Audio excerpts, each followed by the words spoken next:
प्राचीन काल में सत्यव्रत नाम के एक राजा राज करते थे। वह प्रतिदिन पूजा पाठ किया करते थे। उनके पास किसी भी चीज की कमी नहीं थी। वह धन दौलत से लेकर हर प्रकार की सुविधा से समृद्ध थे। हालांकि इसके बावजूद भी राजा की एक अभिलाषा थी जिसे वह पूर्ण की चाह रखते थे। दरअसल राजा सत्यव्रत को किसी प्रकार से स्वर्गलोक जाने की इच्छा थी। वह अपने जीवन में कम से कम एक बार स्वर्गलोक के सौंदर्य को देखना चाहते थे, लेकिन उन्हें इसका मार्ग नहीं पता था। इधर दूसरी तरफ ऋषि विश्वामित्र अपनी तपस्या के लिए घर से बाहर निकले। चलते चलते वह अपनी कुटिया से काफी आगे चले गए थे। काफी समय बीत गया, लेकिन वह नहीं लौटे।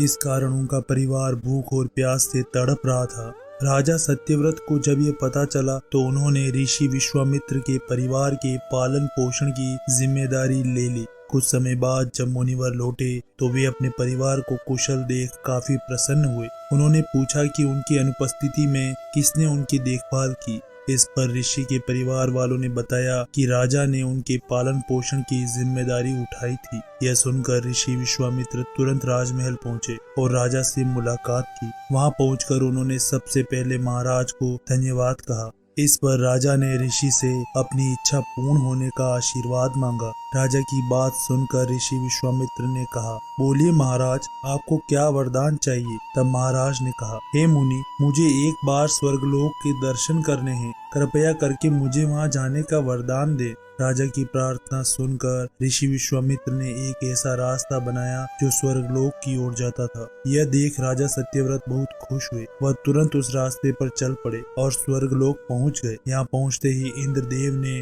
उन्हें नीचे धक्का दे दिया, जिसके कारण वो सीधे धरती पर जा गिरे। राजा सत्यव्रत ने तुरंत सारी घटना ऋषि विश्वामित्र को बताई। राजा की बात सुनकर ऋषि विश्वामित्र गुस्से से आग बबूला हो उठे। उन्होंने तुरंत सभी देवताओं से इस बारे में बात की और इस समस्या का हल निकाला, जिसके बाद राजा के लिए एक नया स्वर्गलोक बनाया गया। नए स्वर्गलोक को पृथ्वी और देवताओं के स्वर्गलोक के बीचों बीच स्थापित किया गया ताकि किसी को परेशानी न हो। नए स्वर्गलोक से राजा सत्यव्रत बहुत खुश हुए, लेकिन विश्वामित्र को एक चिंता लगातार सता रही थी। उन्हें डर था कि नया स्वर्गलोक कहीं जोरदार हवा के कारण गिर न पड़े। अगर ऐसा होगा तो राजा सत्यव्रत दोबारा से धरती पर जा गिरेंगे। काफी सोच विचार के बाद ऋषि विश्वामित्र को एक उपाय सूझा। उन्होंने नए स्वर्गलोक के नीचे एक बहुत लंबा खंभा लगा दिया ताकि उसे सहारा मिल सके। ऐसी मान्यता है कि नए स्वर्गलोक के नीचे लगाया गया खंभा एक विशाल पेड़ के तने के रूप में बदल गया। यही नहीं, कुछ समय पश्चात जब राजा सत्यव्रत की मृत्यु हुई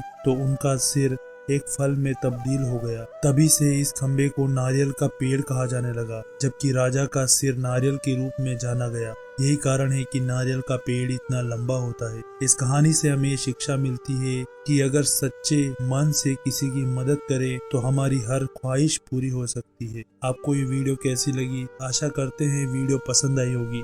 वीडियो को लाइक और शेयर करें और इसी तरह की कहानियों के लिए हमारे चैनल को जरूर सब्सक्राइब करें।